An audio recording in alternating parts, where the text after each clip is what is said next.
তেলকই খেতে কে কে ভালোবাসো কমেন্টে কিন্তু বলে যেও। আমি তো তেলকই খেতে খুব ভালোবাসি।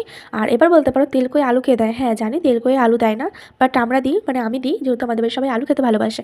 তো চলো রেসিপিটা তোমাদের সাথে দেখে নিই। তো দেখো, প্রথমে আমি এখানে কই মাছগুলো ভালো করে ভেজে নিয়েছি। আর ভেজে নেওয়ার পর আমি এখানে আলুটা ভাজতে দিয়ে দেবো। আর আলু ভাজতে ভাজতে চলো একটা মশলা বানিয়ে নিই।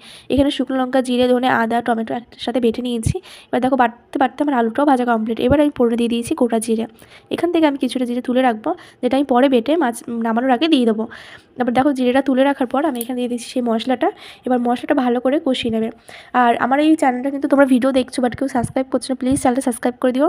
আর রেসিপিগুলো কেমন লাগছে সেটাও কিন্তু কমেন্টে জানিও। তারপর দেখো নুন, হলুদ দিয়ে দিয়েছি। তারপর এটাকে ভালো করে কষিয়ে নেবো। এবার তেল ছেড়ে আসার সময় আমি এখানে কিছুটা কড়াইশুঁটি দিয়ে দিয়েছি, যেহেতু ছিল তো ভাবলাম দিই, খেতেও ভালো লাগে।